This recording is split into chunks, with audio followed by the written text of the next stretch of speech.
जिन बच्चों का छूटा हुआ है वो थोड़ी देर क्लास के बाद रुकेंगे, आधे घंटे, है ना।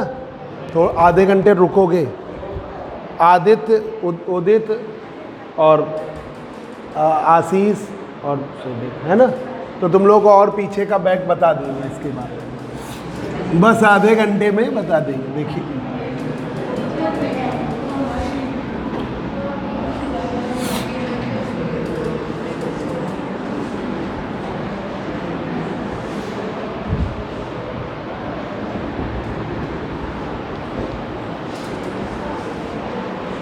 एक मिनट जरा सा इन लोग फिर समझ लें। देखिए दो प्रकार, एक डबली रिफ्रैक्टिंग क्रिस्टल थे। डबली रिफ्रैक्टिंग क्रिस्टल में हम जो पढ़ रहे हैं वो कैल्साइट और क्वार्ट्ज, जो मेन थीम है बस उसी को, कैल्साइट और क्वार्ट्ज। तो डबली रिफ्रैक्टिंग क्रिस्टल में हम मेन बता रहे हैं, जो अभी आगे तुमको बता देंगे, यूनिएक्सियल क्रिस्टल। यूनिएक्सियल क्रिस्टल है डबली रिफ्रैक्टिंग क्रिस्टल। दो प्रकार के थे, एक कैल्साइट क्रिस्टल था और एक क्वार्ट्ज। ठीक है, कैल्साइट क्रिस्टल है और एक क्वार्ट्ज क्रिस्टल है। ये दरवाजा कुंडी लगा दो, ये बोर्ड तब भी चमकने लगता है। कैल्साइट और क्वार्ट्ज ऊपर से लगा दो, ऊपर से। कैल्साइट और क्वार्ट्ज, और कैल्साइट और क्वार्ट्ज से डिवाइसेस बनाई गई। ठीक है, दोनों से, यूनिएक्सियल डबली रिफ्रैक्टिंग क्रिस्टल से डिवाइसेस बनाई गई। एक डिवाइस बनाई गई है quarter wave plate, quarter wave plate. ठीक है, और एक डिवाइस बनाई गई half wave plate, half wave plate. एक क्वार्टर वेव प्लेट डिवाइस बनाई गई और एक हाफ वेव प्लेट। ठीक है, इसके पीछे वाला हम तुम्हें लिखवाएंगे इसके बाद, है ना। तो एक क्वार्टर वेव प्लेट डिवाइस बनाई गई, एक हाफ वेव प्लेट डिवाइस बनाई गई। क्वार्टर वेव प्लेट ये दोनों से बनती थी, कैल्साइट से या क्वार्ट्ज से। अब इस वाली डिवाइस में ये दोनों से, या तो कैल्साइट की बनी है या क्वार्ट्ज की। इस क्वार्टर वेव प्लेट में आप जब अनपोलराइज लाइट इंसिडेंट करते हो, अनपोलराइज लाइट वो लाइट जिसमें इलेक्ट्रिक वेक्टर सभी संभव दिशाओं के होते हैं, ये लाइट अनपोलराइज्ड है। जिसमें विद्युत वेक्टर सभी पॉसिबल डायरेक्शन के हैं, तो अनपोलराइज्ड। अब यही लाइट, यही ट्यूब लाइट अगर इसके ऊपर हम पोलराइड का ग्लास प्लेट चढ़ा दें, जो बाइक और कार में रहती है, तो ये बहुत दूर तक जाएगी, वो सिंगल डायरेक्शन के वेक्टर हो जाएंगे। तो ये कैल्साइट क्रिस्टल या क्वार्ट्ज क्रिस्टल की क्वार्टर वेव प्लेट है। इस पर जब लाइट इंसिडेंट हुई तो तुरंत दो पार्ट में बट जाती है, एक ये वाली रे में और एक ये वाली रे में। ये तुरंत दो प्रकार की रेज में बट जाती है, ई रेज में, ओ रेज में। वो फिगर बनाने के लिए हम बहुत ज़्यादा दिखा देते हैं, हल्का सा डेविएशन होता है, बीम ही है, पर उनके बीच में क्वार्टर वेव प्लेट है। जब उससे बाहर निकलेगी तो वो ई रेज और ओ रेज के बीच में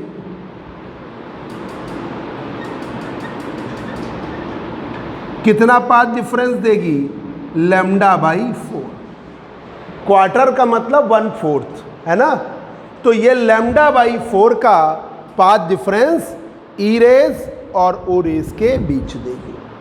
और यही अगर ये क्वार्टर वेव प्लेट थी तो ये कर रही है, और अगर ये हाफ वेव प्लेट होगी, मतलब इसकी एक सर्टेन थिकनेस ली जाएगी, उस थिकनेस की कैल्साइट क्रिस्टल की या क्वार्ट्ज क्रिस्टल की प्लेट होगी, तो वो ई रेज, ये वाली रे कहलाती है ई रेज। ये थी अनपोलराइज लाइट, अध्रुवित प्रकाश, जिसमें सभी डायरेक्शन के विद्युत वेक्टर होते हैं। Unpolarised light, unpolarised light. फिर इससे आपको मिली एक सिंगल डायरेक्शन वाली ई रेज, और ये वाली क्या कहलाती, ओ रेज। और क्वार्टर वेव प्लेट ने λ/4 का आपका पाथ डिफरेंस दिया। अब आपने जब हाफ वेव प्लेट ले ली तो उसकी एक सर्टेन थिकनेस है, और ये दो ही क्रिस्टल से बनी होगी, यूनिएक्सियल डबली रिफ्रैक्टिंग क्रिस्टल, जो कैल्साइट है या क्वार्ट्ज है। आपने अनपोलराइज लाइट इंसिडेंट करी, जिसके पास लाइट के वेक्टर ऑल पॉसिबल डायरेक्शन में है, ठीक है, जिसके पास लाइट के वेक्टर ऑल पॉसिबल डायरेक्शन में है। अब जब ये बाहर निकली, अंदर गई, तो ये इसने दो रे में बांट दिया। ये हो गई E rays extraordinary plane polarise rays E rays, और ordinary plane polarise rays O rays. ये तो बढ़ गई। जब बाहर निकली इस टी थिकनेस के बाद, तो ई रेज और ओ रेज, ई रेज और ओ रेज के बीच में λ/2 का पाथ डिफरेंस रहेगा, ठीक है। ई रेज ये है, इसका रिफ्रैक्टिव इंडेक्स अपवर्तनांक बच्चों के लिए बड़ी टिपिकल सी चीज़ होती है, उनको लगता है, पर वो एक्चुअल में बहुत आसान है। रिफ्रैक्टिव इंडेक्स म्यू ई से दिखाएंगे। लाइट की वेलोसिटी एयर और वैक्यूम में क्या है, 3 × 10⁸ मीटर पर सेकेंड सी, और लाइट की वेलोसिटी इस क्रिस्टल में ई रेज की। ओ रेज के लिए mu O velocity of light in air और वैक्यूम, और लाइट की वेलोसिटी ओ रेज की वेलोसिटी इस क्रिस्टल में, ठीक है। ये है, तो इसका रिफ्रैक्टिव इंडेक्स म्यू ई है इस क्रिस्टल के अंदर, इसका रिफ्रैक्टिव इंडेक्स ये है। एक और जो बहुत इंपॉर्टेंट बात है कि जो एक्स्ट्रा ऑर्डिनरी ये जो ई रेज होती हैं, extraordinary plane polarise rays, ज़्यादातर क्रिस्टल की ऑप्टिक एक्सिस ऐसे होती है। यहाँ पे ऑप्टिक एक्सिस ऐसे है, इस टाइप की, इस हाफ वेव, इतना डीप बताया नहीं जाता, हाफ वेव प्लेट की ऑप्टिक एक्सिस ऐसे है, क्वार्टर वेव प्लेट की भी ऑप्टिक एक्सिस ऐसे है।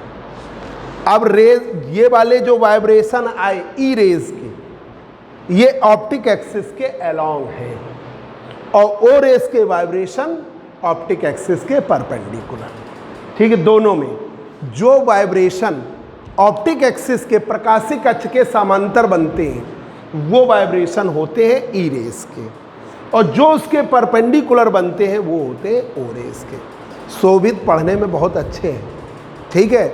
अब इनके घर में भी इनको पूरा एटमॉस्फियर दिया जा रहा है, एक इनका सेपरेट रूम दे दिया, ठीक है, जिसमें शोभित ये पीछे बैठे हैं, जानते हो कि नहीं, ठीक है। ये पढ़ने में अच्छे हैं और इनको पूरी सुविधाएं दी जा रही हैं पढ़ाई के लिए, ठीक है। तो ये भले थोड़ा सा कमज़ोर हो, कोई एक्स्ट्रा ऑर्डिनरी बच्चे से थोड़ा सा वीक हो, पर ये जब मन लगाएंगे तो एक्स्ट्रा ऑर्डिनरी हो जाएंगे, माहौल मिल रहा है ना इन्हें। तो वैसे ही ऑप्टिक एक्सिस है, जो वाइब्रेशन ऑप्टिक एक्सिस के अलोंग आएगा वो एक्स्ट्रा ऑर्डिनरी हो जाएगा, जैसे आपको माहौल मिलता है, ठीक है। अब पता चला कोई बच्चा बहुत पढ़ने में अच्छा है, पर उसे माहौल नहीं है, पढ़ने में बहुत अच्छा है, घर की ऐसी समस्याएं हैं, दुकान खोलनी है, सुबह दोपहर शाम सब्जी लेने, जो भी है पूरे घर का काम उसे करना है, खाना भी उसी को बनाना, कई बार ऐसी समस्या है, उधर बैठ जाओ पंखे के नीचे, उसको हर पूरे घर की जिम्मेदारी उसी के ऊपर है, जैसे प्रियांशु के ऊपर पूरी जिम्मेदारियां पड़ी हुई हैं। तो ये एक्स्ट्रा ऑर्डिनरी हैं, पर धीमे धीमे क्या हो जाएंगे, ऑर्डिनरी। तो यहाँ पे क्रिस्टल का बिहेवियर में ऑप्टिक एक्सिस है, जो ऑप्टिक एक्सिस के अलोंग वाइब्रेशन आएगा वो ई रेस का है, और जो उसके परपेंडिकुलर जाएगा वो ओ रेस का है, ठीक है। अब इसके आगे हम टॉपिक बताना चाह रहे हैं। पहले एक बार यूनिएक्सियल डबली रिफ्रैक्टिंग क्रिस्टल दो हैं, एक कैल्साइट और क्वार्ट्ज, ठीक है। इनसे दो डिवाइस बनाई गई जो हमने लास्ट टाइम पढ़ाई, क्वार्टर वेव प्लेट और half wave plate. Quarter wave plate, half wave plate, इन्हीं दोनों से, या तो कैल्साइट से बनेगी, तुम नहीं आई थी समझ लो, या तो कैल्साइट से बनेगी या क्वार्ट्ज से। अब आपने इस पर रेस पर इंसिडेंट करी, अनपोलराइज्ड लाइट वो है जिसके पास electric vector all possible direction, light ऐसे है, इलेक्ट्रिक वेक्टर ऐसे ऐसे ऐसे सभी पॉसिबल डायरेक्शन का होता है, तो उसे हम क्या कहते हैं, अनपोलराइज्ड लाइट। अब जब आई जैसे ही, चाहे कैल्साइट हो चाहे क्वार्ट्ज हो, वो तुरंत ई रेज हो जाएगा और ये वाला ओ रेज का हो जाएगा। ई रेज वो है जो ऑप्टिक एक्सिस के आसपास या उसके अलोंग जाते हैं, तो ये है extraordinary plane polarised rays, और ये वाली है ऑर्डिनरी प्लेन पोलराइज्ड। तो मेरे कहने का मतलब का एटमॉस्फियर, घर में माहौल देखते होगा ना कि किसी घर में एक बड़ा बच्चा डॉक्टर बन गया और धीमे धीमे बाकी भी, क्योंकि उनको मालूम है कैसे पढ़ना, कितनी मेहनत करनी है ना, तो एटमॉस्फियर की भी बड़ी बात है। वैसे ही यहाँ पर है कि ये होती है ऑप्टिक एक्सिस, तो वो वाइब्रेशन जो ऑप्टिक एक्सिस के अलोंग है वो ई रेज, और जो उसके परपेंडिकुलर वो है ओ रेज। इसी तरीके से ये, और प्लेट का काम है लैम्डा बाई क्वार्टर का मतलब 1/4, तो लैम्डा बाई 4 का ई रेज और ओ रेज के बीच में पाथ डिफरेंस देगी, और half way plate lambda by 2 का पाथ डिफरेंस देगी, ई रेज और ओ रेज। अब इनमें इतना ज़्यादा, जैसे एक मिस्त्री होता है, एक थोड़ा अलग सा एग्जांपल है, जैसे कोई मिस्त्री होता है, कार का है, कार बनाने वाला मिस्त्री है, ठीक है।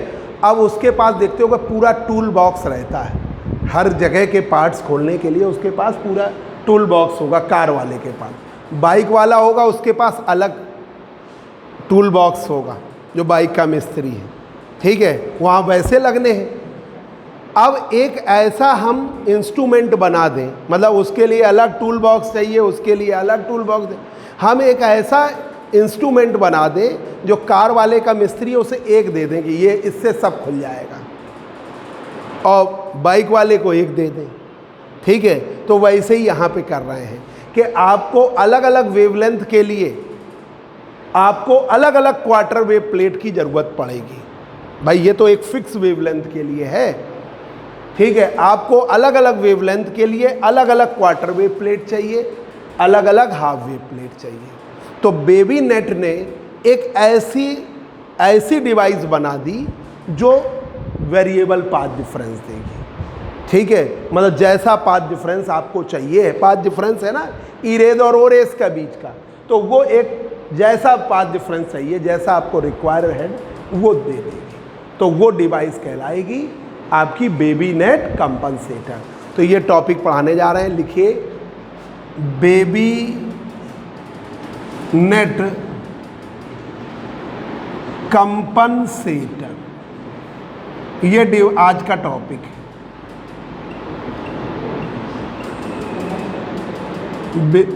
Baby net compensator.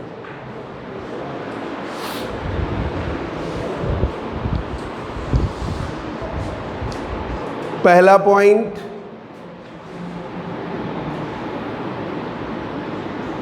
Quarter wave plate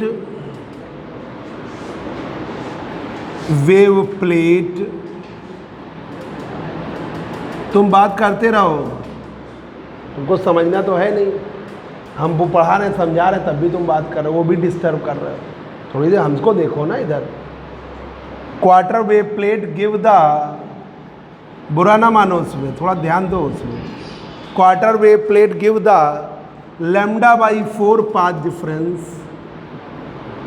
अब जो तुम्हें कन्फ्यूज़न था वो, अब बताओ क्या कन्फ्यूज़न है, बताओ।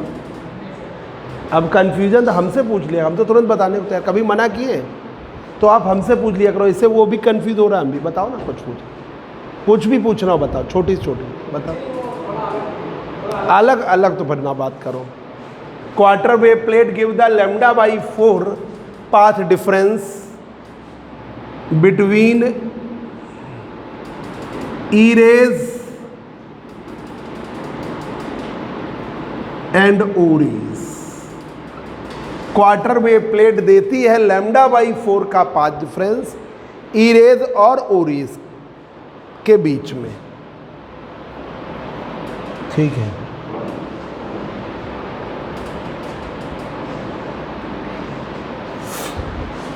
half wave plate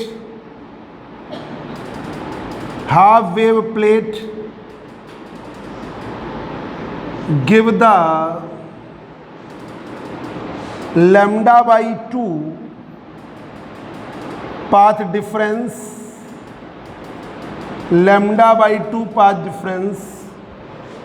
between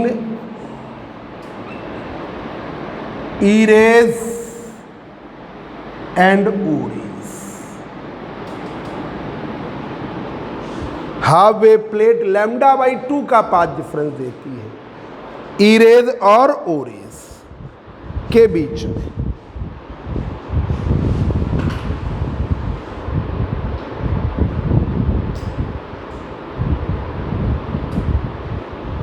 ये आपको याद कर लीजिए, क्वार्टर वेव प्लेट ई रेस और ओ रेस के बीच में लैम्डा बाई 4 का path difference, half wave plate lambda by 2 का पाथ डिफरेंस। अब ये क्वार्टर वेव प्लेट एक सर्टेन, ये नोट करना हो तो नोट कर लिया कि नहीं, ये थोड़ा बहुत अपने जानकारी के लिए। फिर हम रफ करें, बताओ रफ कर दें। फॉर डिफरेंट वेवलेंथ के लिए आपको डिफरेंट क्वार्टर वेव प्लेट और डिफरेंट हाफ वेव प्लेट का यूज करना पड़ेगा। तो ये पहले एक पॉइंट लिख दें, these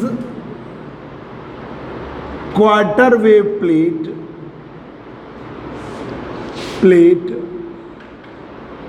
and half wave plate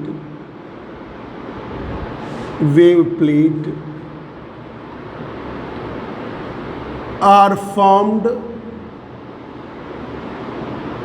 for certain wavelength। इनको बनाया गया है एक सर्टेन वेवलेंथ के लिए। आपका एक फिक्स वेवलेंथ है, उसके लिए बनाया गया है। आपकी एक फिक्स वेवलेंथ है, उसके लिए बनाया गया।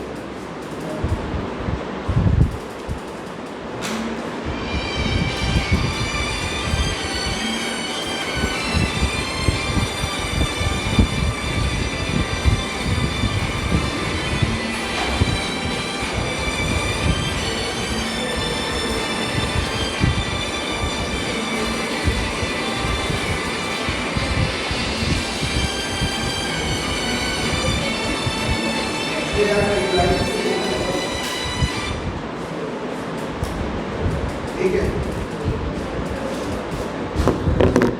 ये आपका फिक्स वेवलेंथ के लिए है, क्वार्टर वेव प्लेट और हाफ वेव प्लेट। ठीक है, अब आपको अलग अलग वेवलेंथ के लिए, जैसे अभी हम बता रहे थे ना, टूल बॉक्स बाइक के लिए अलग है, कार के लिए अलग है, ट्रक के लिए अलग है, और उनमें भी अगर डिफरेंट कंपनियां हैं तो उनके लिए भी अलग अलग लेना पड़ता है ना। हम एक ऐसा बना दें कि सब खुल जाए उससे, वैसे ही यहाँ करने जा रहे हैं। एक ऐसी डिवाइस बनाने जा रहे हैं जिससे वेरिएबल पाथ डिफरेंस हम इंट्रोड्यूस कर सकते हैं। तो एक और पॉइंट लिखें, फॉर डिफरेंट वेवलेंथ, ऑब्जेक्टिव भी हो सकता है इसलिए पॉइंट में लिखा रहे हैं सब। For different wavelengths,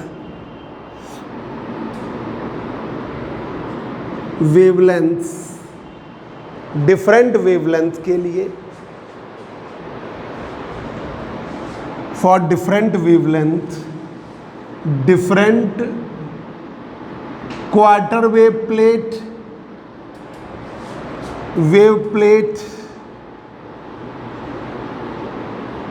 and different half wave plate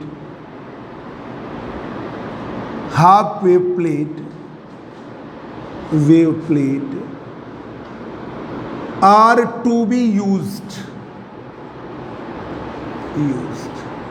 आपको different quarter wave plate use करनी पड़ेगी और different half wave plate use करनी पड़ेगी।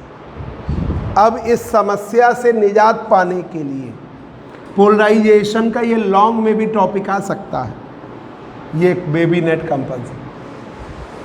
इस समस्या से निजात पाने के लिए बेबी नेट ने डिज़ाइन किया है compensator to avoid this difficulty, to avoid this difficulty, BabyNet designed a compensator.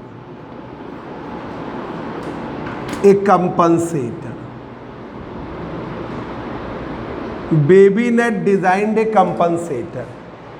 To avoid this difficulty, BabyNet designed a compensator.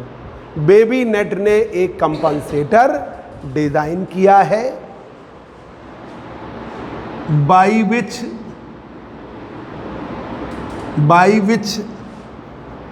desired path difference can be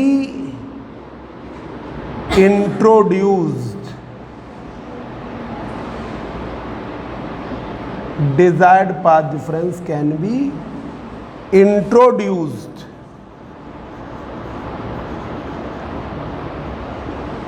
जैसा पाथ डिफरेंस चाहते हो वैसा path difference introduce कर सकते हो। जैसा आपको path difference चाहिए है वैसा पाथ डिफरेंस इंट्रोड्यूस कर सकते हो। क्वार्टर वेव प्लेट, ई-रेज, इधर देखो नीतेश, क्वार्टर वेव प्लेट ई-रेज और ओ-रेज के बीच कितना देता है? λ/4। क्वार्टर का मतलब ही होता है 1/4। इधर देखो समक्ष, और हाफ वेव प्लेट λ/2। ठीक है, अब ये भी आपका एक सर्टेन वेवलेंथ के लिए है कि आपने एक सर्टेन वेवलेंथ के लिए लिया, उसके लिए λ/4 λ। आपने अगर मतलब वो थिकनेस आपकी एक सर्टेन वेवलेंथ के लिए, अब अगर आपने अलग वेवलेंथ यूज़ करी तो उसके लिए अलग क्वार्टर वेव प्लेट बनाओ, अलग थिकनेस की, अलग हाफ वेव प्लेट बनाओ। तो अगर आप अलग अलग वेवलेंथ लोगे तो आपको कई क्वार्टर वेव प्लेट वेवलेंथ के अकॉर्डिंग अलग अलग साइज़ की बनानी पड़ेगी। साइज़ उसकी जो थिकनेस होगी वो डिफरेंट होगी, और अलग अलग वेवलेंथ हाफ वेव प्लेट भी आपको अलग अलग बनानी पड़ेगी। ये एक समस्या है। इस समस्या से निजात पाने के लिए BabyNet ने डिज़ाइन किया कि जैसा चाहो वैसा पाथ डिफरेंस हम इंट्रोड्यूस कर देंगे। ठीक है, एक समस्या ना पता चला, आपने अलग अलग वेवलेंथ ले ली, एक ले लिया 5890 एंगस्ट्रॉम की वेवलेंथ ले ली, एक 5896, ये तो सोडियम हो गया। तो स्पेक्ट्रम दो अलग अलग वेवलेंथ। अब तुमने 5500 की लाइट ली, 5400 वेवलेंथ वाली लाइट ली, भाई वेवग्योर है, अलग अलग कलर्स है, सबके लिए अलग अलग क्वार्टर वेव प्लेट बनाओ, अलग अलग हाफ वेव प्लेट। तो इसके लिए BabyNet ने एक डिज़ाइन किया है कंपनसेटर, जिससे आप जैसा चाहो वैसा पाथ डिफरेंस आप इंट्रोड्यूस कर सकते हो। ठीक है, तो to avoid this difficulty BabyNet designed a compensator by which desired path difference can be introduce. अब देखिए BabyNet कंपनसेटर कैसा होता है।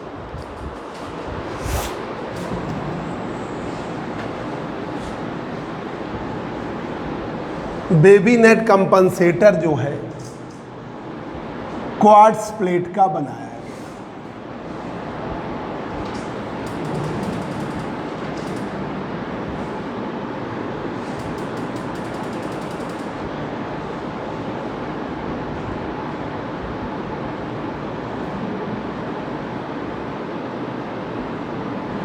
यहाँ लगा दिया पेच, इसको हम जैसे जैसे घुमाएंगे, ऐसे ऐसे वैसे वैसे ये जो है ये आपका आगे पीछे मूव करेगा। दो वेज शेप्ड सेक्शन है, एक है ए सेक्शन, एक है बी। ठीक है, इसमें ऑप्टिक एक्सिस ऐसे है लेंथ वाइज, इसमें ऑप्टिक एक्सिस लेंथ वाइज,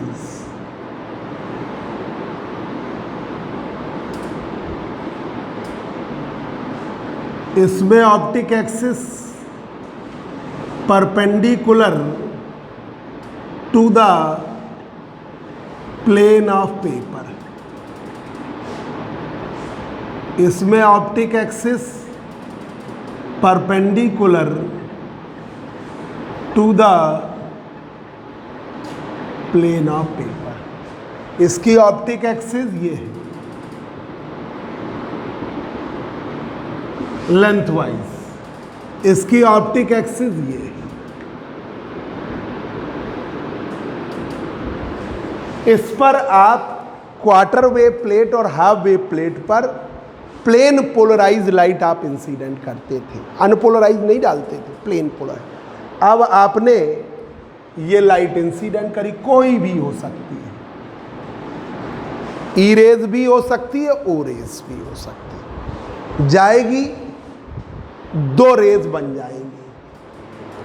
जैसे ही क्रिस्टल में गई, ये है आपका P, ये Q, इसने T1 थिकनेस और यहाँ दो रेज हो गई, एक ये वाली रे है ई रेज एक साथ जा रही है और एक दूसरी वाली है ओ रेज। मैं इस बीम में PQ में ई रेज के भी वाइब्रेशन है, ओ रेज। वो तो फिगर बनाने के लिए हम ज़्यादा दिखा देते हैं। इस बीम में हल्के से अंतर पर ई रेज भी है और ओ रेज भी। जब दूसरे में गई तो ई रेज वो है जो ऑप्टिक एक्सिस के अलोंग, दूसरे में गई और ओ रेज वो है जो ऑप्टिक एक्सिस के परपेंडिकुलर। जब यहाँ पे गई तो यहाँ की स्थिति PQ, इसका नाम दे दें R।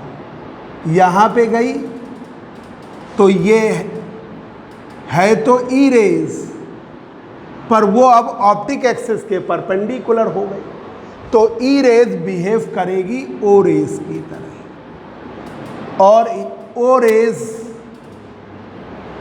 ऑप्टिक एक्सिस के अलोंग है, तो ओ रेज बिहेव करेगी, तो ये लिख दे ई रेज बिहेव कर रही है ओ रेज की तरह, ओ रेज बिहेव कर रही है ई रेज की तरह। लॉन्ग का क्वेश्चन है, ओ रेज बिहेव करने लगेगी ई रेज की तरह, क्योंकि इसके वाइब्रेशन ऑप्टिक एक्सिस के अलोंग आ जाएंगे। जब अलोंग हो जाएंगे तो है तो वो ओ रेज, पर उसका बिहेवियर ई रेज की तरह। ये ई रेज, इसका बिहेवियर ओ रेज। जैसे यहाँ पे कोई बच्चा ऐसा होगा जिसके लिए भाई ऐसा हो ही नहीं सकता कि दोनों सब्जेक्ट में उतना ही इंटरेस्ट हो, ठीक है। कोई ऐसा बच्चा होगा जिसको फिजिक्स में बहुत इंटरेस्ट होगा, मैथ में उतना नहीं है, ठीक है। तुलना में मतलब फिजिक्स में जितना 100% है, मैथ में 90% है, ठीक है। कोई बच्चा ऐसा होगा जिसको मैथ में बहुत ज़्यादा इंटरेस्ट है, फिजिक्स में उससे कम है। तो जब वो मैथ की क्लास में इंटर करता होगा, उसके बिहेवियर है, जब मैथ में वो इंटर करेगा तो उसका अलग बिहेवियर होगा, ठीक है। वो वहाँ पे अपने को ज़्यादा कंफर्ट महसूस करेगा, हर चीज़ में जल्दी समझ लेगा, ये इंटरेस्ट की बात है। और जब वही बच्चा हमारी कोचिंग में आएगा, क्योंकि उसमें थोड़ा सा कम है ना, तो उतना उसका अंदर का जो कॉन्फिडेंस है वो नहीं रहेगा, ठीक है। ये नेचर की बात होती है। अब भाई 3 सब्जेक्ट पढ़ रहे हो, फिजिक्स केमिस्ट्री मैथ, आपको आते तो तीनों ही है, तभी आप इतने आगे तक पहुँचे हो, पर इंटरेस्ट इन 3 में फिजिक्स मैथ का कंपैरिजन किया जाएगा तो किसी को मैथ में बहुत ज़्यादा होगा, किसी को फिजिक्स में बहुत ज़्यादा होगा। तो वो जैसी क्लास में पहुँचेगा उसका बिहेवियर वैसे ही। तो यहाँ पर भी वैसा ही है। ये ऑप्टिक एक्सिस ऐसे है, रेज आई, ये वाले वाइब्रेशन ई रेज होते ही है। जो इस ऐसे रहते हैं उनको नाम ही हमने ई रेज दिया, क्योंकि सभी क्रिस्टल की ऑप्टिक एक्सिस मोस्टली यही रहती है, सबकी ऐसी ही रहती है मोस्टली, चाहे वो ऐसे क्रॉस करे और चाहे ऐसे। तो ये बिहेवियर ई रेज का है, ठीक है, और ये वाला बिहेवियर ओ रेज का है। तो इस क्रिस्टल में मोस्टली सबका वही है, तो ये बनी ई रेज, वो बनी ओ रेज। चाहे हम अनपोलराइज लाइट इंसिडेंट करें और चाहे हम प्लेन पोलराइज इंसिडेंट करें, दोनों में कोई भी जब हम वहाँ इंटर करेंगे तो 2 रेज हो जाएंगी। अब वो एक साथ हल्के से पाथ डिफरेंस से ट्रेवल कर रही है T1 थिकनेस, PQ का मान है T1। फिर दूसरे में गई QR की वैल्यू है T2। तो बिहेवियर क्या हो गया? चेंज, क्योंकि ऑप्टिक एक्सिस चेंज हो गई। जैसे अभी वहाँ मैथ पढ़ रहे थे, मैथ में ज़्यादा इंटरेस्ट है, बहुत मज़ा आ रहा है आपको। फिजिक्स में आए थोड़ा सा, क्योंकि मेंटली वो है ना, तो आप उतना थोड़ा सा कम हो जाएगा। और जब जिसको फिजिक्स में इंटरेस्ट है, जब वो आएगा तो वो यहाँ पे ज़्यादा उसको मन लगेगा। मन लगने की बात है ना। तो वैसे ही यहाँ पे ऑप्टिक एक्सिस जस्ट उल्टी हो गई, ये थी ऐसे, अब ये हो गई ऐसे। ठीक है, अब ऑप्टिक एक्सिस ऐसे है, और जब ऑप्टिक एक्सिस ऐसे है तो ई रेस का बिहेवियर, जो ई रेस है ये, अब वो ऐसे ऑप्टिक एक्सिस ये ऐसे हो गए, तो इसका बिहेवियर ओ रेस की तरह हो गया। है वो ई रेस ही, पर उसका बिहेवियर ओ रेस की तरह। यहाँ पर ओ रेस है और इसका बिहेवियर ई रेस की तरह हो गया, क्योंकि ये ऑप्टिक एक्सिस के अलाउंग हो गया, तो उसका बिहेवियर ई रेस की तरह हो गया। ठीक है, ये समझिए ऑप्टिक एक्सिस का मेन रोल है यहाँ। समझ में आया अभिषेक पाल? नहीं समझ गए? अब हम फिर समझा दें कि ये जो बनाए गए हैं क्रिस्टल, जो वाला ये वाला सेक्शन है ए है, इस सेक्शन में क्या किया गया, ऐसे अरेंज किया गया है, चाहे वो कैल्साइट हो सकता है या क्वार्ट्ज, कि इसकी ऑप्टिक एक्सिस ऐसे है। क्रिस्टल बनाते हैं जैसे जनरल वे में लेते हैं तो ऑप्टिक एक्सिस मोस्टली ऐसे होती है, कॉर्नर से पास करती। दो ही क्रिस्टल है, कैल्साइट और क्वार्ट्ज, दो क्रिस्टल है। कैल्साइट की ऑप्टिक एक्सिस मोस्टली ऐसे है, लगभग क्वार्ट्ज की भी ऐसे ही है या ऐसे है, परपेंडिकुलर। ठीक है, तो आपने इसीलिए हम इसको जो बेबी नेट कंपनसेटर है क्वार्ट्ज क्रिस्टल से ज़्यादा बनाया जाता है, क्योंकि उसकी ऑप्टिक एक्सिस बिल्कुल स्ट्रेट होती है। तो आपने एक क्रिस्टल लिया क्वार्ट्ज का और ऑप्टिक एक्सिस उसकी ऐसे। अब तुम कहोगे हम कैसे चेक करेंगे? आपने क्रिस्टल लिया क्वार्ट्ज का, उस पर लाइट डाल के देखा और सीधी लाइट चली जाती है, ऐसे डालने पर कोई कुछ नहीं होता है, तो वही ऑप्टिक एक्सिस है। तो वो क्वार्ट्ज क्रिस्टल का था, उसकी आपने ऐसे था बल्ब, आपने ऐसे काट दिया।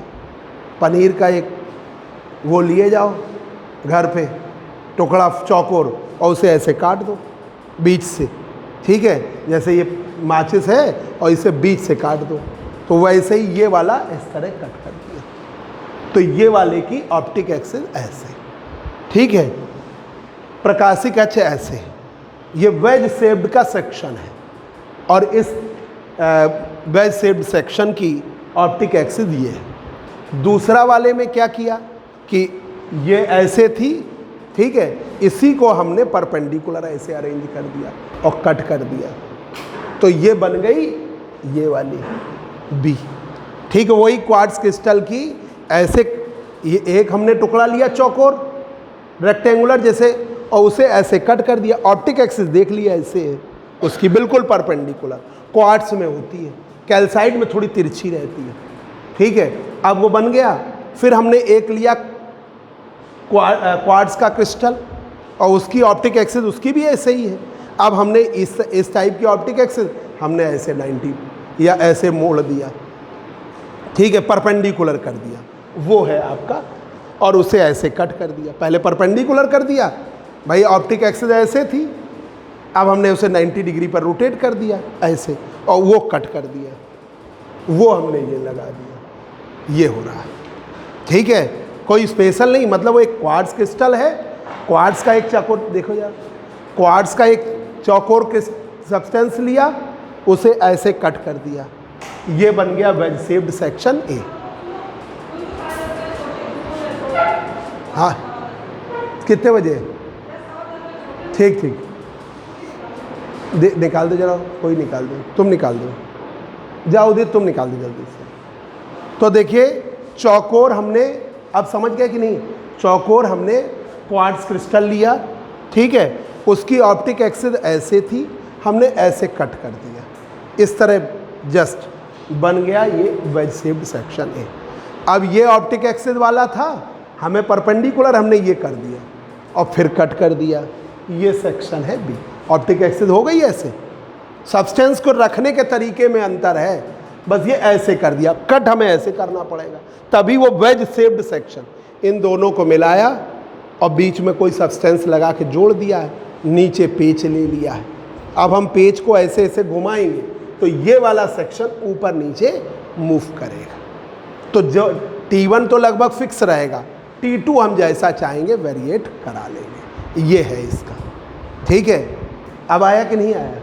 तुम बताओ, तुम बताओ उदित, तुम लोग बताओ, कुछ पूछना बता दो। ये अंशका से। अब देखिए, अब हम यही लिखने जा रहे हैं, baby net compensator is 6.7 point.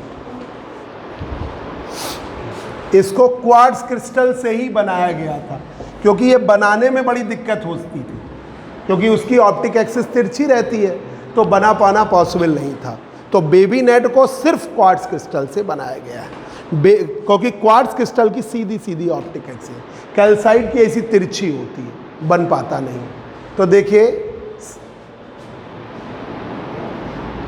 Baby net compensator, कहीं भी किसी को दिक्कत तो पूछ लेगा। Compensator consist of two wedge shaped, consist of two wedge shaped, consist कर रहा है दो wedge shaped, two wedge shaped section A and B of quartz,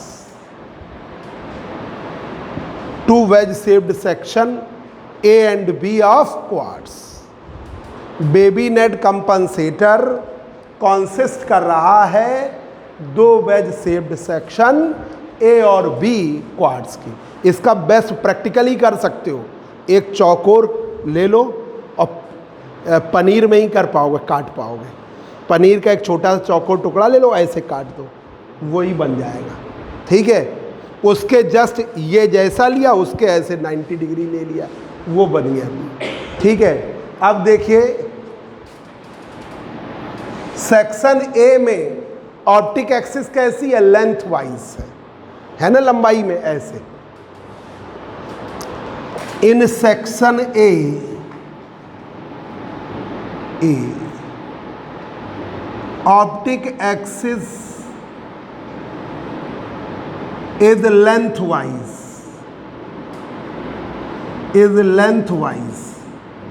लंबाई में है, ठीक है, लेंथ वाइज लंबाई में है। सेक्शन बी में, लॉन्ग का क्वेश्चन है, इन सेक्शन बी में optic axis is transverse to A, optic axis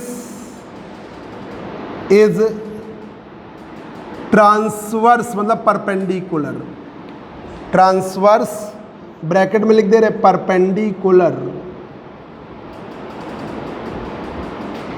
to ए,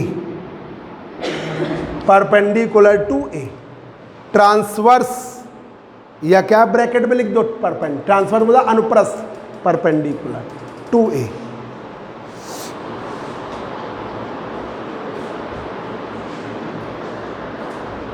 जब हम लाइट इंसिडेंट करते हैं, इतना आपका हमने स्ट्रक्चरल लिखा है। एक क्वेश्चन आता है, छोटा सा लिख के आ गया कि आप बताइए क्वार्टर वेव प्लेट और हाफ वेव प्लेट में क्या डिफ़िकल्टी थी और क्यों आपने बेबी नेट कंपनसेटर बनाया है। तो आपको यहीं तक लिखना है कि हमको इसलिए हमने बनाया कि क्वार्टर वेव प्लेट और हाफ वेव प्लेट से के कंपैरेटिवली आपको बेबी नेट कंपनसेटर फॉर्म करने की क्या आवश्यकता पड़े। तो सिर्फ इतना लिखना है। छोटा सा क्वेश्चन उसने पूछ लिया 3 मार्क्स में, लॉन्ग में पूछेगा तो फिर पूरा लिखना, ठीक है। तो देखिए एक बार फिर से, क्वार्टर वेव प्लेट λ/4 का पाथ डिफरेंस देती है, हाफ वेव प्लेट λ/2 का।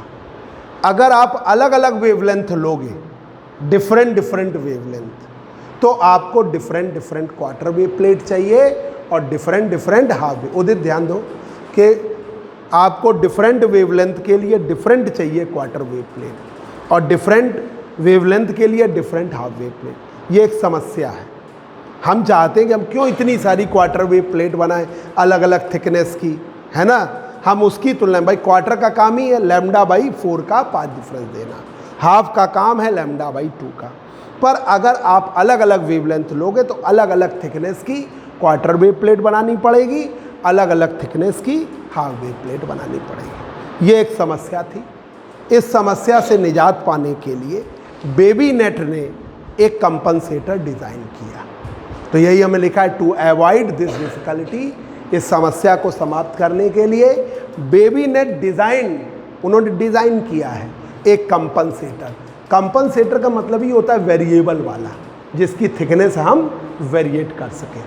ठीक है, तो Babinet designed a compensator by which, जिसके द्वारा desired path difference can be introduce, जैसा पाथ डिफरेंस की आवश्यकता है आप इंट्रोड्यूस कर सकते हो। अब देखिए, एक प्लेट है ए, दूसरी प्लेट है बी। ठीक है, इन्हें प्लेट क्यों नहीं बोल सकते, क्योंकि अलग है, तो ऐसे कटिंग वाले हैं तो इन्हें कहते हैं वेज शेप्ड सेक्शन। ठीक है, एक वेज शेप्ड सेक्शन ए है, एक वेज शेप्ड सेक्शन बी है। तो वही हम लिखा, बेबीनेट compensator consists of two wedge shaped section A and B of quartz। Calcite से नहीं बना पाएंगे क्योंकि ऑप्टिक एक्सिस यहाँ पर प्रॉब्लम क्रिएट कर देगी। ऑप्टिक एक्सिस तिरछी होगी और फिर बना पाना दिक्कत देगी। तो इन्होंने किससे बनाया, सिर्फ क्वार्ट्ज से ही बनाया। सेक्शन ए में देखो फिगर दिखा रहा है, ऑप्टिक एक्सिस कैसी है, लेंथ वाइज है। सेक्शन बी में ऑप्टिक एक्सिस ट्रांसवर्स है, परपेंडिकुलर है। ठीक है नितेश, अभिषेक आप समझ गए, अभिषेक पाल, आशीष द्विवेदी, अनुष्का कहाँ गए, समझ गई। अब देखिए, अब आप लाइट रेज इंसिडेंट करते हो, चाहे प्लेन पोलराइज करो चाहे अनपोलराइज।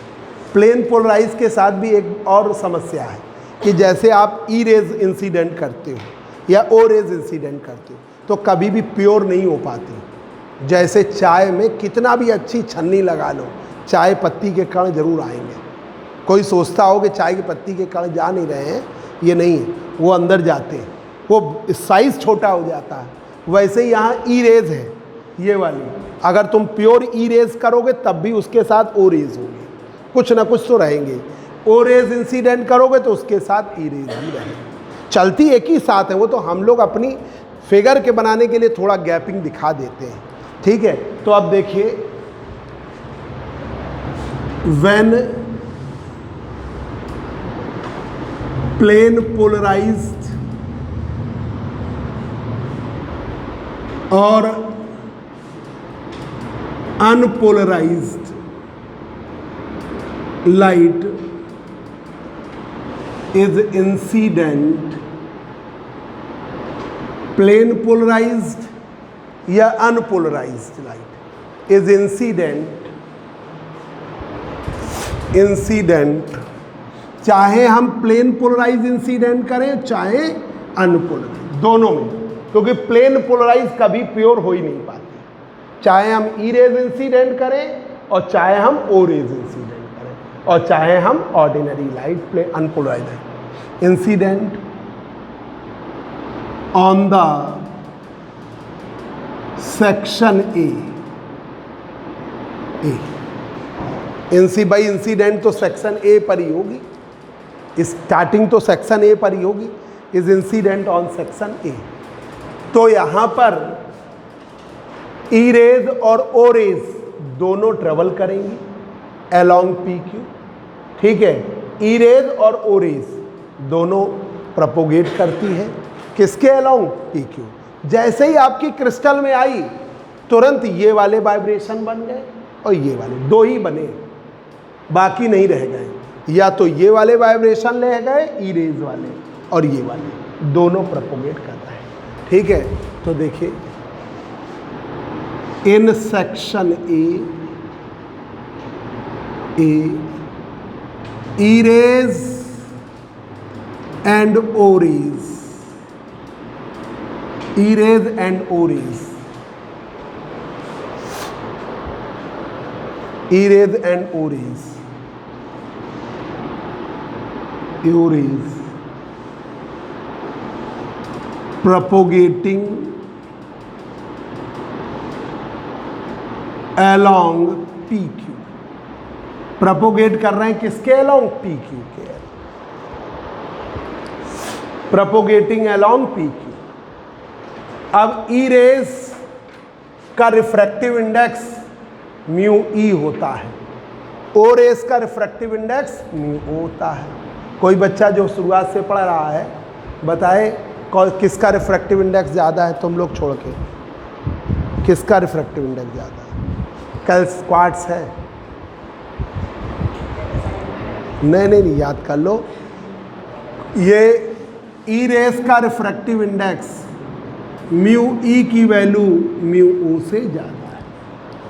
ठीक है, क्वार्ट्स में यही होता है। ऑप्टिक एक्सिस जब लेंथ वाइज होती है, सब में यही होता ही है।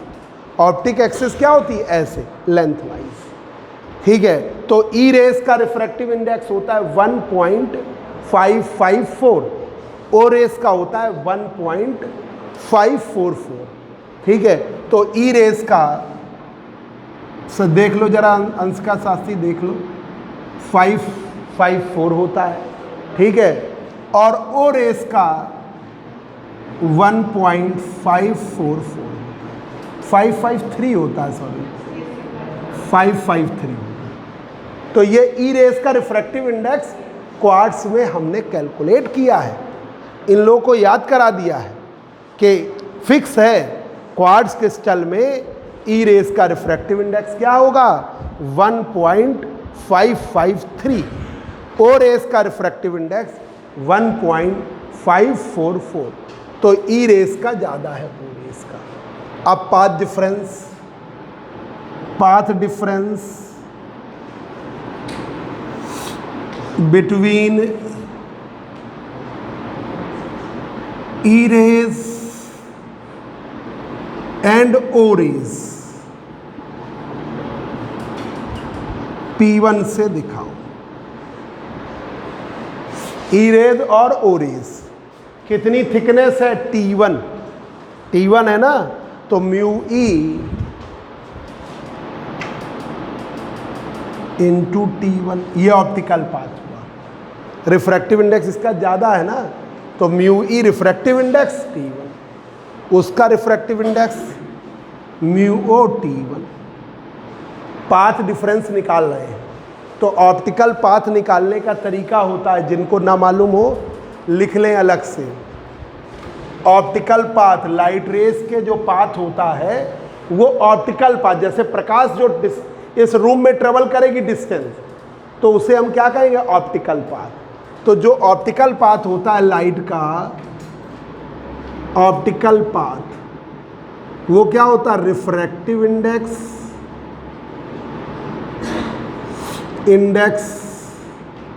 इनटू डिस्टेंस, जो लाइट ने डिस्टेंस ट्रेवल करे। तो भाई लाइट कितना है? रिफ्रैक्टिव इंडेक्स म्यू ई है, और कितनी डिस्टेंस ट्रेवल करेगा? T1। इसका रिफ्रैक्टिव इंडेक्स म्यू ओ है, और कितनी डिस्टेंस ट्रेवल करेगा? T1। T1 की वैल्यू आ गई mu E minus mu O into T1। ये एक हो गया इक्वेशन फर्स्ट।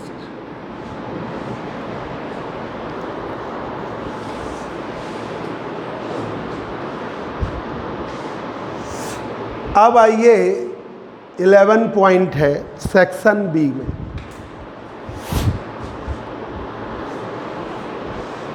इन सेक्शन बी संडे को इसके आगे elliptically and circularly polarise light पढ़ाएंगे, जस्ट आगे टॉपिक है। अब देखिए 11 नंबर पॉइंट है, in section B, wedge shaped section B में, in wedge shaped section B में ई रेज बिहेव करेंगी ओ रेज की तरह, ओ रेज बिहेव करेंगी ई रेज की तरह। In section B E rays behave like O rays, E rays behave करेंगी O rays की तरह and O rays behave like E rays. O raise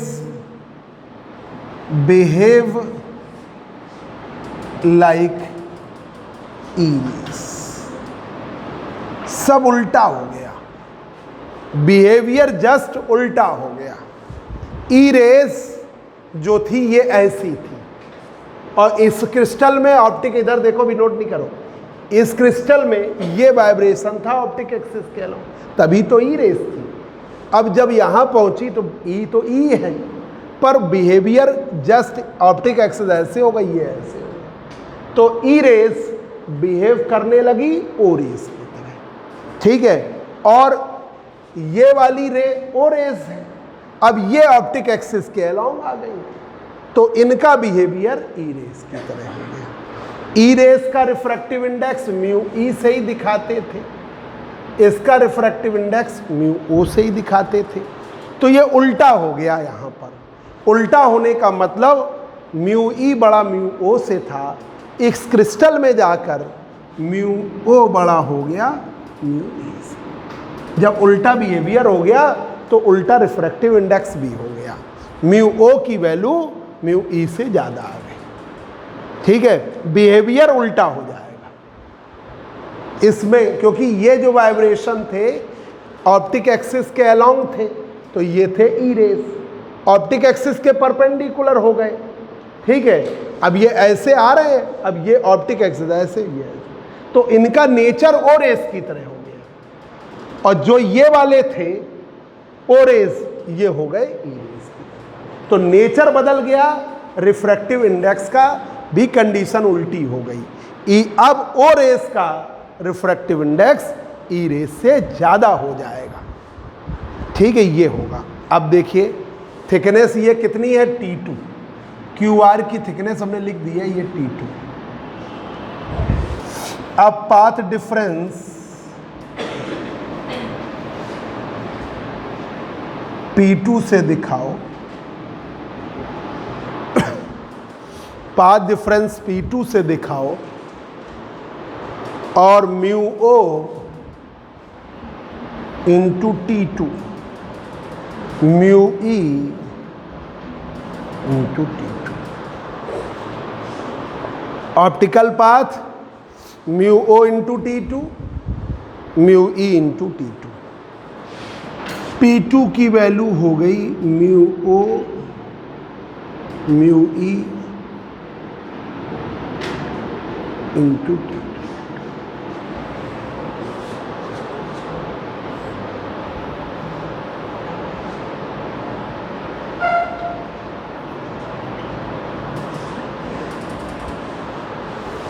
ठीक है, ये आपका mu O minus mu E into T2। Nature बदल गया तो स्थिति बिल्कुल उल्टी हो गई। अब आ जाइए, टोटल बस प्रूफ हो गया। एक बार और बता दें, आप सब लोग लिख लो पहले, तो समझ गए, सक्षम, नोट कर लिया उदित, जल्दी नोट करो। ये ऑप्टिकल पाथ जब भी लिखा जाता है तो रिफ्रैक्टिव इंडेक्स से टाइम डिस्टेंस का मल्टीप्लाई करते हैं। ये T1 यहाँ की डिस्टेंस है, T2 यहाँ की डिस्टेंस है।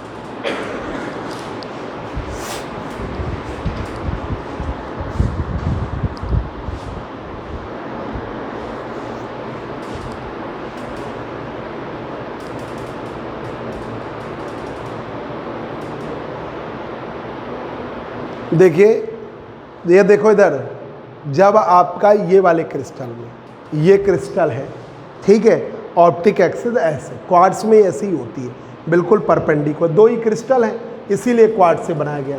ऑप्टिक एक्सिस ये, इसके अलोंग अगर रे जाएगी without deviation, without double refraction pass करेगी। अब अनपोलराइज लाइट या प्लेन पोलराइज लाइट इंसिडेंट करेगी, जैसे ही गई दो रे हो गई, ये वाले वाइब्रेशन वाली और ये वाली है ई रेज, ये वाली है ओ रेज। ई रेज का रिफ्रैक्टिव इंडेक्स म्यू ई है, ओ रेज का रिफ्रैक्टिव इंडेक्स म्यू ओ है। क्वार्ट्ज क्रिस्टल में म्यू ई की वैल्यू म्यू ओ से बड़ी होती है, जो सब क्रिस्टल में होता है। क्वार्ट्ज का क्रिस्टल आप जब भी लोगे तो ऐसे ही लोगे जो पहले सेक्शन में है, तो म्यू ओ की वैल्यू, म्यू ई की वैल्यू म्यू ओ से बड़ी होती है, ठीक है। इसका 1.553 होता है जनरल वे में और इसका 1.544 होता है। अब आपका म्यू ई इंटू T1 ये हो गया optical path, mu O into T1 ये हो गया ऑप्टिकल पाथ, ठीक है। ये आपका P1 आ गया। सेक्शन बी में पहुँचे, ऑप्टिक एक्सिस ऐसे है जस्ट परपेंडिकुलर, तो जस्ट परपेंडिकुलर ऐसे होने की वजह से जो ये वाले वाइब्रेशन थी वो ओ रेस थी ऐसे। अब ऑप्टिक एक्सिस के अलोंग जो वाइब्रेशन आते हैं वो क्या होते हैं, ई रेस की तरह बिहेव करते हैं, एक्स्ट्रा ऑर्डिनरी। तो ओ रेस किसकी तरह बिहेव करने लगी, ई रेस की तरह, और जो ई रेस के वाइब्रेशन है वो ओ रेस की तरह बिहेव करने लगी। उनका नेचर जस्ट उल्टा हो गया, और E rays behave like O rays and O rays behave like E rays. जब उल्टा नेचर हो गया तो रिफ्रैक्टिव इंडेक्स में भी उल्टा हो गया, म्यू ओ बड़ा म्यू ई से हो गया।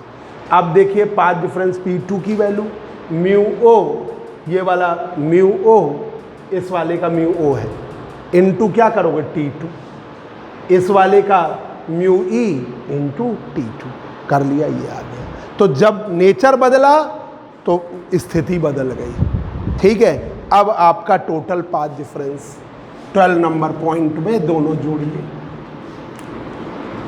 टोटल पाथ डिफरेंस, अब जैसे बेबी नेट कंपनसेटर 3 मार्क्स में आ गया, तो फिर आप वो जो half wave plate, quarter wave plate, वो थ्योरी ना लिखिए, सीधा सीधा बेबी नेट कंपनसेटर कॉन्सिस्ट कर रहा है, 2 सेक्शन ए और बी वहाँ से शुरू करिए, ठीक है। लॉन्ग में पूरा करना है। अब देखिए फिगर बनाइए और 2 पॉइंट से लिखना से, कौन सा नंबर पॉइंट था वहाँ से लिखिए। फिगर बनाइए और ये वाले बेबी नेट कंपनसेटर कौन से, ये 6 नंबर पॉइंट से लिखिए सीधा से। 3 मार्क्स के लिए सिर्फ इतना लिखना। अब देखिए टोटल पाथ डिफरेंस, शॉर्ट के लिए वहां से निशान लगा लीजिएगा, P बराबर P1 प्लस P2, P बराबर P1 plus P2।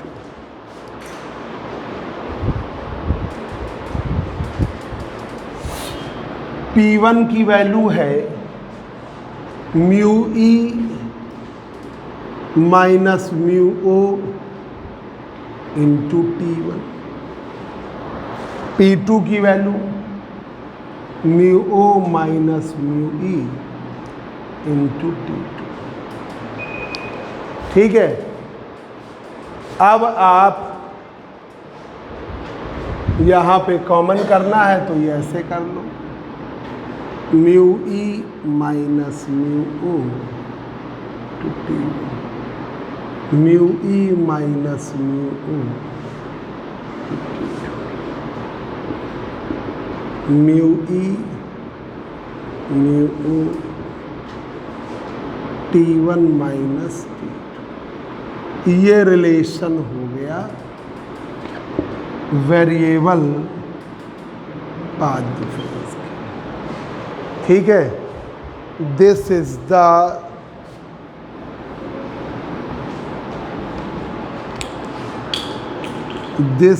The required relation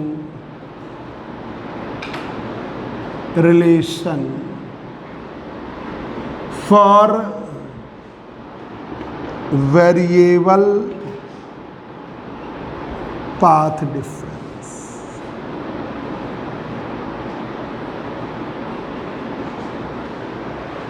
सभी बच्चों को एक इन्फॉर्मेशन दे दें, हम हरसहाय डिग्री कॉलेज में हैं, वहाँ पर बीएससी की सेमेस्टर सिस्टम के अकॉर्डिंग, ठीक है, आपके भाई बहन हो, क्योंकि अब ये जो सेमेस्टर सिस्टम है इसमें प्रैक्टिकल का बहुत रोल है। इसमें यही किया है कि प्रैक्टिकल बहुत बढ़ा दिया है, ठीक है। तो इसमें आप सेमेस्टर सिस्टम में हरसहाय में एडमिशन कराइए, सिर्फ 3,000 रुपये फ़ीस है पहले सेमेस्टर की, ठीक है। और यहाँ इंटरनल असेसमेंट बहुत बढ़ाया है, सिलेबस है यही सिलेबस है, थोड़ा सा न्यू एजुकेशन पॉलिसी में जो सिलेबस आया है वो एमएससी का जो डिजिटल है बीएससी में नहीं था, वो आ गया है। मैथमेटिकल फिजिक्स थी नहीं, तो वो सीधा एमएससी में पढ़ते थे बच्चे जाके, ठीक है। जो स्टोक्स थ्योरम है, आपकी गॉस डाइवर्जेंस थ्योरम है, ये सब फिजिक्स में जो यूज़ होता है, डेल ऑपरेटर है, ठीक है, आपका डाइवर्जेंस है, कर्ल है, ये सब पहला पेपर है। तो ये प्रॉपर वे का मतलब अब सिलेबस और अच्छा किया है। और दूसरी बात ये कि पहले बीएससी में बच्चा फेल होता था, अब फेल नहीं होगा, इसीलिए तो बेचारा गांव भाग जाता था। पता चला अच्छे स्कूलों के बच्चे पता चला पढ़ रहे थे पहले दीनदयाल में, तो कहा अरे बीएससी में हम पास नहीं हो पाएंगे, वो चले जाते हैं गांव में पढ़ने कि वहाँ फेल तो नहीं होंगे, इज्जत तो नहीं धुलेगी उसको। अब ये सिस्टम में अब फेल नहीं होना है, क्योंकि इंटरनल असेसमेंट बढ़ गया है, पढ़ाई तो करनी पड़ेगी। अब इसमें अभी आप पढ़ रहे हो फिजिक्स केमिस्ट्री मैथ, सिर्फ आप फिजिक्स केमिस्ट्री मैथ तो पढ़नी है, इसके साथ साथ कुछ तुम्हारा स्किल डेवलपमेंट भी कराया जाएगा, ठीक है। तुमको कुछ और भी चीज़ें सिखाई जाएंगी, जैसे अगर आपको लगता है कि मतलब कुछ कंप्यूटर में करना चाहते हो तो कंप्यूटर के कोर्सेज बढ़ा दिए गए हैं, वेब डिज़ाइनिंग है, एनिमेशन है, ये सब कोर्सेज बढ़े हैं, ठीक है। वो हर जगह नहीं है, हमारे यहाँ प्रॉपर वे में उसका, क्योंकि हमारे यहाँ कंप्यूटर साइंस सब्जेक्ट था हरसहाय में, तो वो भी हम लोग के लिए बड़ा आसान हो गया। एनसीसी भी एक बढ़ा दिया है, और उनके सिलेबस में बीएससी फर्स्ट ईयर के सेमेस्टर सिस्टम में उनके साल में 2 बार पेपर होंगे, ठीक है। आदित्य एक बार अभी दिसंबर में हो जाएगा, फिर जुलाई में होगा जाके, तो ये है सर, साल में 2 बार उनको पेपर देने पड़ेंगे। तो तुम लोगों के कोई भी रिलेटिव हो तो हरसहाय में एडमिशन कराना, जहाँ प्रियांशु गंगवार पढ़ रहे हैं, ठीक है, वहीं करवाइएगा। अमरेंद्र पढ़ता है हमारे कॉलेज में, ठीक है। यहीं तक रखो। संडे को तुम लोग के मैथ की क्लास के बाद तो मान लीजिए 8 बजे छूटोगे, 8:15 साढ़े 8 पे शुरू कर देंगे, ठीक है। उस दिन आधे घंटे पहले ही शुरू कर। अंशिका शास्त्री बहुत परेशान रहती हैं, उनका